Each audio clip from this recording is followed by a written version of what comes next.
안녕하십니까, 진수선입니다. 이제 초복이 지났으니까 본격적으로 더운 여름이 찾아오겠죠. 이럴 때 이 여름 감기 걸리면 크게 고생을 하니까 건강히 유의하시기 바랍니다. 오늘은 우리나라 대한민국 이 주제를 가지고 여러분들께 말씀을 드릴까 합니다. 우리나라 대한민국 이렇게 씁니다. 근데 한나라 한 백성민 나라국 백성이 주인이 되는 큰 나라 이렇게만 하면 우리나라를 구체적으로 설명하는데 좀 부족할 것입니다. 이 한나라 한자 이 글자를 사실은 우리나라가 지금 현재 서기 이전에 옛날에 중국에서 이 글자를 쓴 나라가 있었습니다. 그것이 언제냐면요, 진시황이 중국 천하를 통일하기 이전 약 한 500년 그때에 주나라라는 나라가 있었는데, 주나라가 쇠퇴기에 접어들면서 중간에 7개의 부족 국가들이 생겼는데, 그때에 서기전 707년부터 403년까지를 춘추시대라 하고, 서기전 403년부터서 서기전 221년까지를 전국시대라 하는데, 이때 전국시대에 있었던 7나라를 전국칠웅이라고 이야기를 합니다. 이 전국칠웅 중에는 진나라, 한나라, 위나라, 조나라, 제나라, 연나라, 초나라 이런 나라를 합해서 전국칠웅이라 하는데, 그때 나라 중에 한 국가가 이 글자를 쓰는 나라가 있었다, 이런 말씀입니다.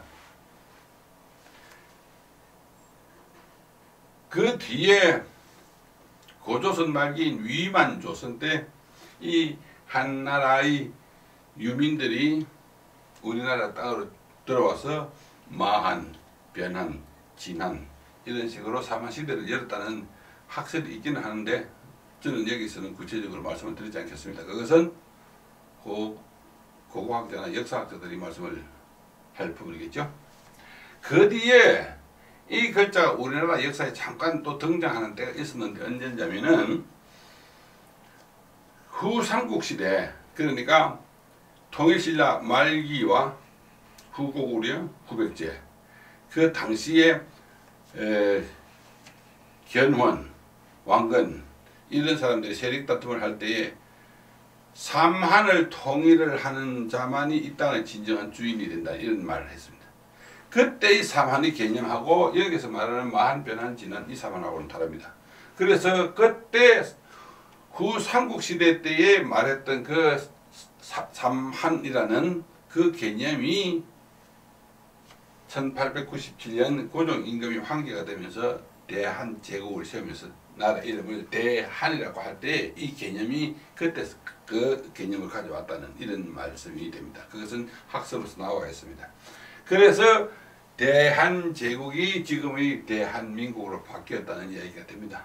그래서 우리나라를 상징적으로 의미하는 한나라 한자 이 글자를 그냥 글자만 보고는 그 속에 담긴 숨은 이야기를 잘 모를 것 같아서 이 글자를 풀어서 여러분들에게 설명을 해드리도록 하겠습니다. 자, 그러면 우리나라 대한민국의 서인은 우리나라의 정체성을 나타내는 글자로서 한나라 한 이 글자에 대해서 알아보도록 하겠습니다. 이 글자는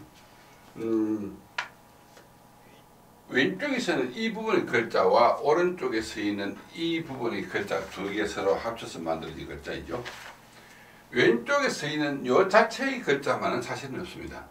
없고, 여기에서 사실은 사람 인자가 붙어 있는 글자로서 이 글자가 빛날 한자라는 글자인데 웬만한 옥편은 잘 안 나오는 글자입니다. 어쨌든 이 글자가 빛날 한 하는 글자이기 때문에 사실은 빛난다는 뜻은 동쪽에 해가 뜨는 그런 의미가 사실 그 속에 내포가 되어 있습니다. 따라서 이 아침 조자에 이 글자가 들어가 있는 것을 보면 알 수가 있습니다. 그래서 이 글자는 동쪽에 해 뜨는 나라, 또 어떤 위치에서 봤을 때 동쪽에 있는 나라, 이런 뜻이 있습니다. 그래서 이 중국, 고대 중국의 한나라는 진나라, 지도에서 보면 아시겠지만 진나라의 동쪽에 있는 나라고, 지금 현재 우리나라 대한민국도 중국에서 봤을 때 동쪽에 있는 나라입니다.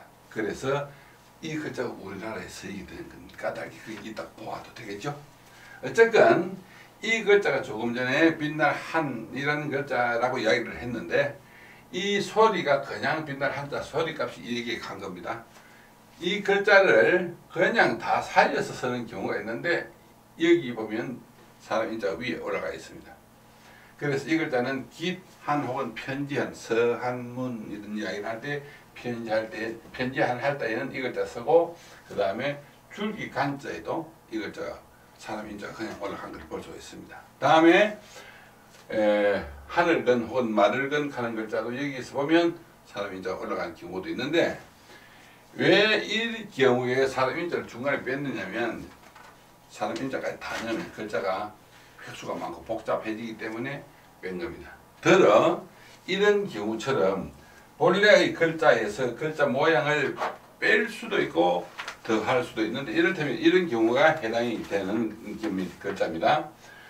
이를테면 이런 경우에 해당되는 글자라고 보시면 됩니다.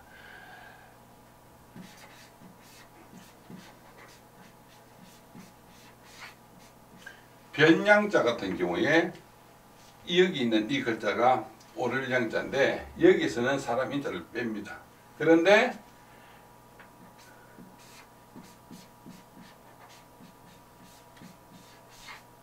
상할 상자 같은 경우 여기에 사람 인자를 붙여야 정자가 되는 겁니다. 상할 상자에서 이 부분을 빼면 안 됩니다.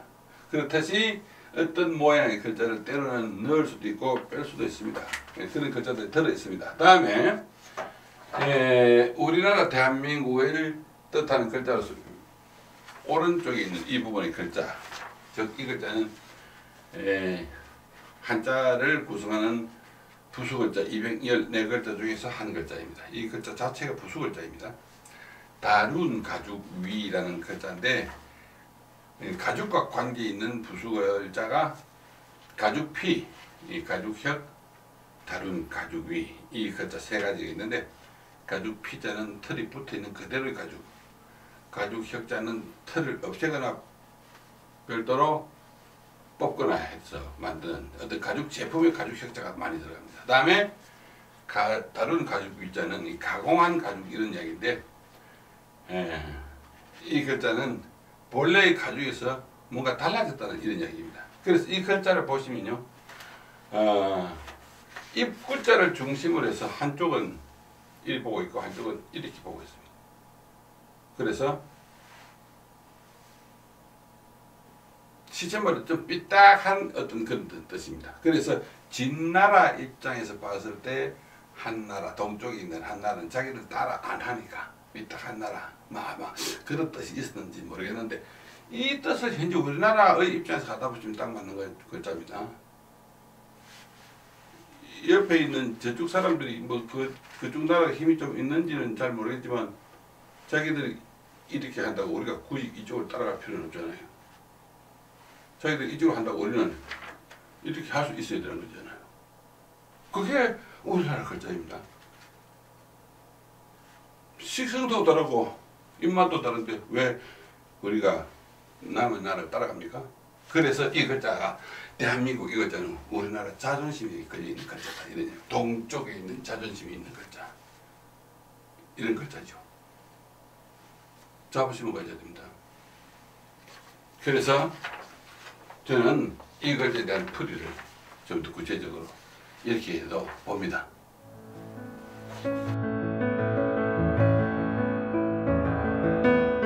한나라 한자가 들어간 우리나라,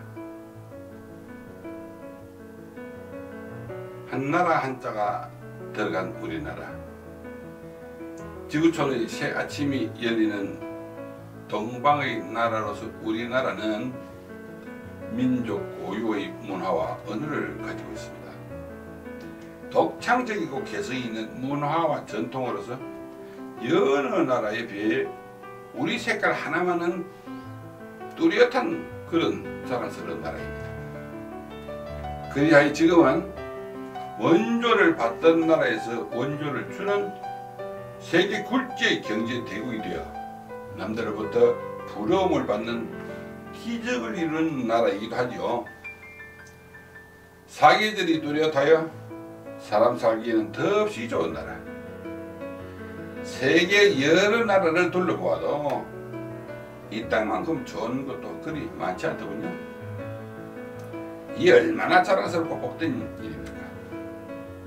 그러므로 우리는 오롯하고 우뚝한 자랑스러운 이 나라를 더욱 축복받는 땅으로서 만들어 자손 만대에 이르기까지 찬란한 영광의 빛이 오래오래 이 땅에 머무도록 해야 할 것입니다.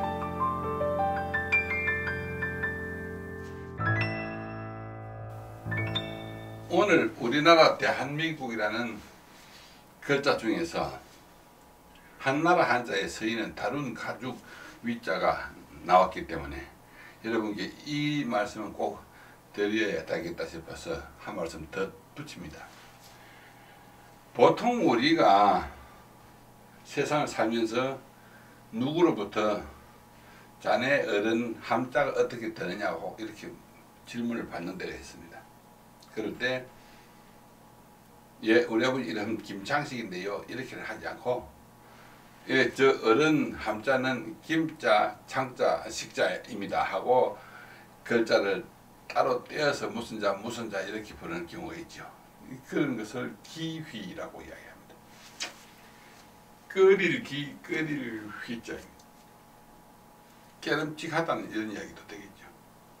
아버지나 조상님 이름을 내 입으로 함부로 담아서 부르기가 참 깨름직할 때 누가 묻기 때문에 대답은 하기는 해야 되겠지만 함부로 입에 윗사람들 입에 이름을 입에 올리는 함부로 윗사람들 이름을 입에 올리는 것을 금기시한 문화에서 나온 말입니다.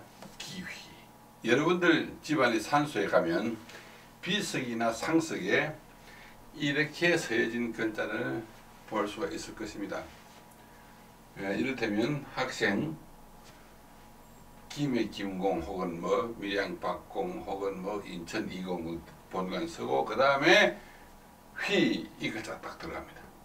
그 다음에 돌아가신 분 이름자 두 글자를 쓰고 지묘 이렇게 쓰는데 이 글자 끓일 휘자를 왜 쓰느냐?